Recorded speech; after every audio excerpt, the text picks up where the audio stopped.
There's something nobody ever warned you about. The people sitting at your dinner table right now. The ones who have known you since you were a child, who remember your first steps, your first heartbreak, your biggest failures. Those people hold more power over your life than any stranger ever could. And the terrifying part is, most of them do not even realize they are using it. Most people spend their entire lives handing over the most sensitive parts of themselves to the people they love most. They share their deepest fears, they reveal their plans, they confess their secrets. And then they wonder why they feel stuck, drained, and somehow smaller every time they walk away from a family gathering. They wonder why the people who are supposed to cheer them on always seem to find a reason to pull them back. What you are about to hear is going to be uncomfortable. It is going to challenge everything you were taught about loyalty and openness in family. But if you stay with this until the end, something is going to shift inside you. Because the truth is, the most powerful thing you can do for the people you love and for yourself is to finally understand what information you should never give them. Right now, if this is landing with you, hit subscribe. The Silent Strategist is for people who are done being managed by the invisible rules no one ever spelled out. New perspectives every week. Now let's get into it. The first thing you must understand is a concept that psychologists have studied for decades. Every family, no matter how healthy or how broken, functions as a system, not just a collection of individuals, but an actual living, breathing system with its own rules, its own hierarchy, its own assigned roles. And every system has one primary instinct above all others: to survive, to maintain itself exactly as it is. In that system, you were given a role. Maybe you were the responsible one. Maybe you were the one who always needed saving. Maybe you were the peacekeeper, the one who smoothed everything over. Whatever role you were handed, the system depends on you staying in it. The moment you start growing beyond that role, the moment you start making moves that disrupt the familiar order, something subtle but powerful begins to happen. The system pushes back. This is not about blame. Your mother is not sitting in a dark room plotting against you. Your brother is not consciously calculating how to keep you small. This is simply human nature at work. People are most comfortable with what is familiar. And when someone they love starts changing, starts becoming something different from what they have always known, it registers as a threat, not a logical threat, an emotional one. Understanding this does not mean you stop loving them. It means you stop being surprised. When the support you expected turns into quiet resistance, it means you stop handing them the tools they will unconsciously use to hold you in place. And it starts with 7 specific categories of information. The first one is the most important. Never reveal the full architecture of your ambitions. Not your ultimate financial goals. Not your exit strategy from a life that no longer fits you. Not the full scope of what you are actually building. Here is what happens when people announce big plans to their families. The announcement feels like the right thing to do. It feels like including them, like being transparent, like trust. And for a brief moment, there is excitement. But then the questions start. Are you sure about that? That sounds risky. What if it does not work out? What about your stability? Have you really thought this through? These questions feel like concern, and sometimes they genuinely are. But underneath the concern, there is often something else happening. A rearrangement of expectations. A recalculation of what your success or departure means for everyone else. Because if you really break free and build something extraordinary, what does that say about the life they stayed in? What does that mean for the assumptions everyone has made about where you belong? The people who have quietly conquered in history, the ones who built real, lasting power, understood this instinctively. They did not announce their ambitions. They executed them. They kept their plans close, their movements quiet, and their results loud. You should do the same. Share the milestone after you have already crossed it. Show them the result, not the blueprint. Let them celebrate what is already done rather than pick apart what you are still building. If you are planning to relocate, build wealth, change careers, or radically restructure your life in any way, do the work in the quiet. When you are asked what is going on, you can be warm and honest in the most general terms. Things are going well. I have some things I am working on. I will share more when there is something concrete to share. This is not deception. This is preservation. There is a profound difference between lying to someone and simply not handing them a weapon they might not even mean to use. The second thing you must stop revealing is the interior map of your psychological wounds. And this one is hard because everything in modern culture tells you to do the opposite. Share your trauma. Be vulnerable. Tell your family how they hurt you so you can heal together. Here is the reality. The healing fantasy almost never plays out the way you imagine. The image in your head, where you sit down, explain the pain you carry, and they finally understand and apologize, and something shifts forever. That image is beautiful. And for most families, it is not what happens. What actually happens is that the people who contributed to those wounds are not equipped to fix them. They are too close to the story. They have their own version of events, their own pain, their own defensiveness. And worse, once you have drawn a map of exactly where you hurt, that map does not disappear. It lives in the relationship.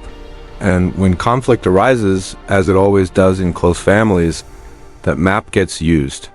Not necessarily on purpose, not necessarily with cruelty, but human beings under stress reach for what will land. And the person who knows your softest spots knows exactly where to press to make you collapse. You have to stop taking your broken places to the people who help break them and asking them to repair the damage. That is not their job, and they do not have the tools.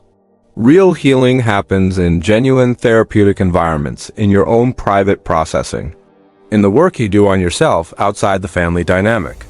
What your family gets to see is not your raw wounds. They get to see the strength that came from dealing with those wounds somewhere else. When they ask how you are doing and you are going through something difficult, the answer is something like, "It has been a tough stretch, but I am handling it. That is enough." That is actually everything. You are not lying. You are not pretending to be something you are not. You are simply choosing where to spend your emotional vulnerability and spending it somewhere it will actually be held carefully. The third thing, and this one destroys more relationships than almost anything else, is the private life of your romantic partner. Stop venting about your spouse or significant other to your family. Stop describing your arguments. Stop sharing their flaws, their struggles, their moments of failure or weakness. Here is the psychology of what happens when you do this. You are upset. Emotions are high. You call your mother or your sister and you tell them exactly what happened. You paint yourself as the wronged party and your partner as the problem. And they listen and they validate you. And in that moment, it feels like relief. 2 days later, you and your partner work it out. The tension dissolves. You forgive each other. You move forward. You have that emotional mechanism, love, that allows you to process conflict and return to connection. But your family? They do not have that mechanism with your partner. All they have is the story you told them when you were at your worst. And that story stays, it calcifies. 6 months from now, a year from now, your family will still see your partner through the lens of that one conversation. They will make small comments. They will ask leading questions. They will hold a quiet bias that shows up at holidays and family dinners and phone calls. And your relationship will slowly be pulled apart by a community of opinions that were never supposed to be in it. Your relationship is a private empire. What happens inside it should stay inside it. Handle your conflicts behind closed doors. Seek couples counseling or individual support if you need it. But the public face of your relationship, the one your family sees, should always be a united one. When they ask how things are going, the answer is, really well, thank you. Even if you just had the worst fight of your life last Tuesday. That is not dishonesty. That is protecting something precious from people who love you, but who cannot help you here. The fourth thing to stop revealing is the evolution of your beliefs. As you grow, your worldview changes. Things you were taught as absolute truth start to soften at the edges. New ideas take root. Old frameworks fall away. Maybe your spiritual understanding has shifted. Your politics have moved. Your entire philosophy about how to live a good life looks nothing like what was modeled for you growing up. Do not announce this at the dinner table. Not because your new perspective is wrong, not because you are ashamed of it, but because you cannot win this conversation. It costs you an enormous amount of energy trying. When you tell your family you no longer share their worldview, they do not hear a philosophical disagreement. They hear a personal rejection. They hear that you are saying the way they lived was inadequate or wrong. The ego does not process that kind of challenge with curiosity and openness. It defends, it attacks. It pulls every emotional lever available to bring you back into alignment with the familiar. You can spend hours, years trying to use logic to dismantle belief systems built over decades of emotion and identity. At the end of it, you will have accomplished nothing except exhausting yourself, widening the distance between you and the people you love. The smarter path is simply to live your beliefs. Execute your philosophy. Build your life according to your actual values. When you are around people whose worldview no longer matches yours, smile, listen, engage where you genuinely can, and resist the urge to convert anyone. Let them have their framework. You have yours. The proof of your perspective is in the quality of the life you build, not in any argument you win at a family gathering. This is what people who have actually mastered their own minds do. They are not performing agreement. They are simply choosing their battles with full awareness. Some battles cost more than they return. If you are finding value in this, take 2 seconds and drop a comment below. Tell me which of these 7 things you have struggled with most. Your honesty helps other people feel less alone. This channel grows when real conversations happen in the comment section. The 5th thing is never disclose the full picture of your financial security. Do not reveal your savings. Do not explain your investments in detail.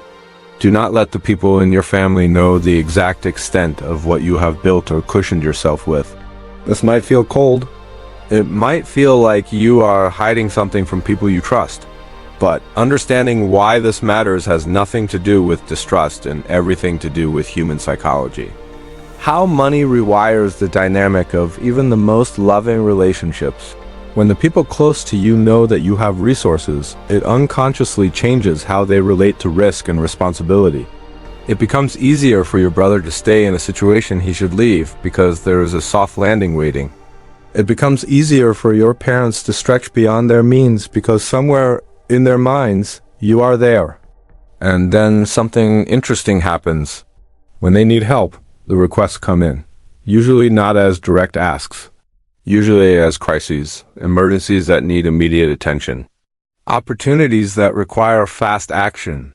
Situations that only make sense if you already knew what resources were available to them. And if you say no, if you hold a boundary and decline to solve a problem that is not actually yours to solve, you become the villain. You become the one who has so much and gives so little. The ingratitude is weaponized. The sacrifice is itemized and handed back to you as debt. There is a distinction that is worth understanding here. A genuine crisis, a true emergency, where someone is completely overwhelmed by something they could not have prevented or managed alone. That is something a community steps up for. But a daily knapsack of adult responsibilities, the natural weight of life that every grown person is supposed to carry themselves, that is not an emergency. And when your family knows you have resources, they will present knapsacks as boulders with unconscious reliability. The solution is not to live like you have nothing. It is to keep the scale of what you have entirely private. When money comes up, be warm, be present, express sympathy for inflation and cost of living and financial pressure, all of which is entirely real, and do not volunteer the details of what you are holding, not out of greed, out of protection. Protection of the relationship, protection of the other person's autonomy, and protection of the life you have worked hard to build. The 6th thing is your past, the real past.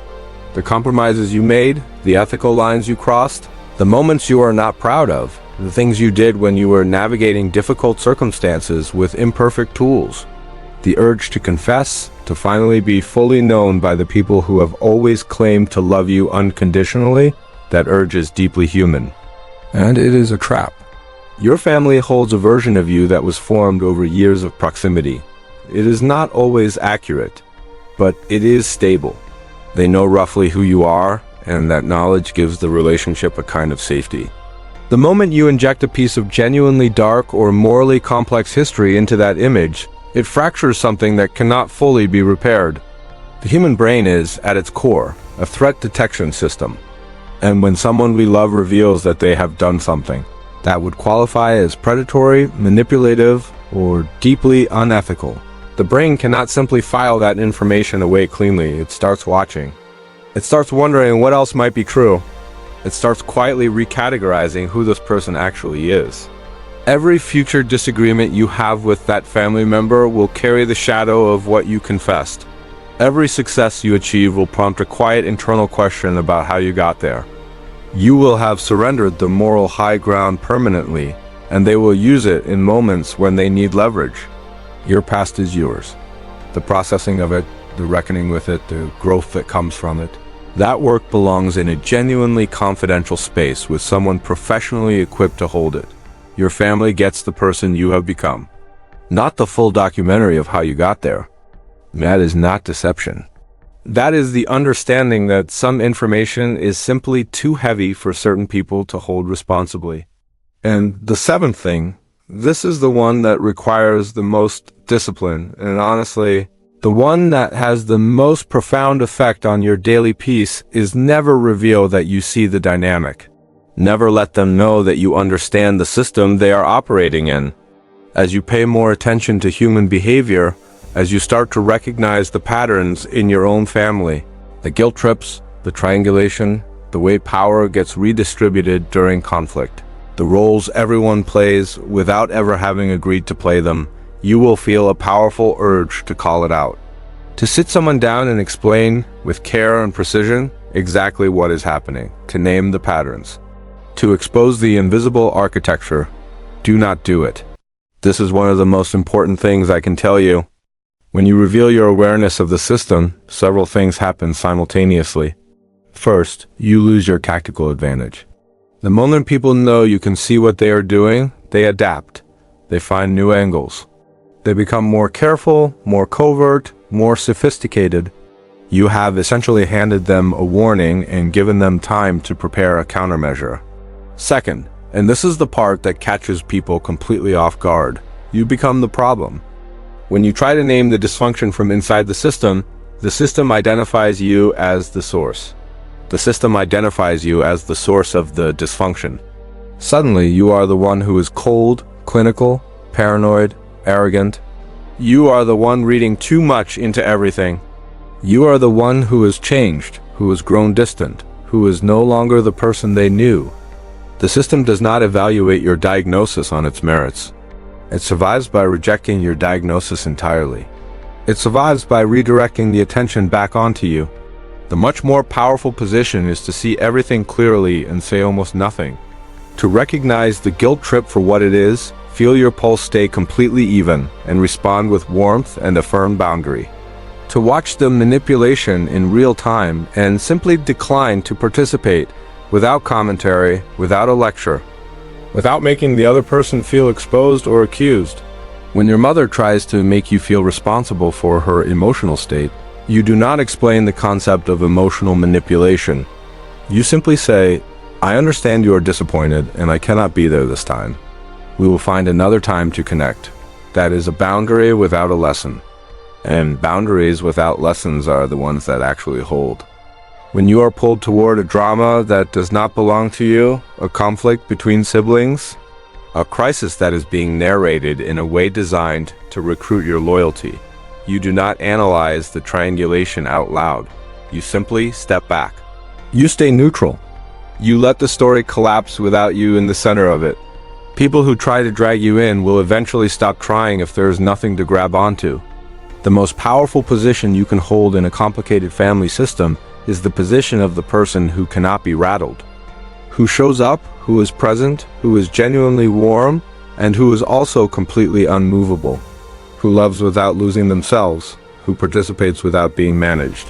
That requires seeing the system with absolute clarity and choosing every single time not to hand that clarity back to the system as ammunition. Now pause here for a second, because I know what some of you are feeling right now.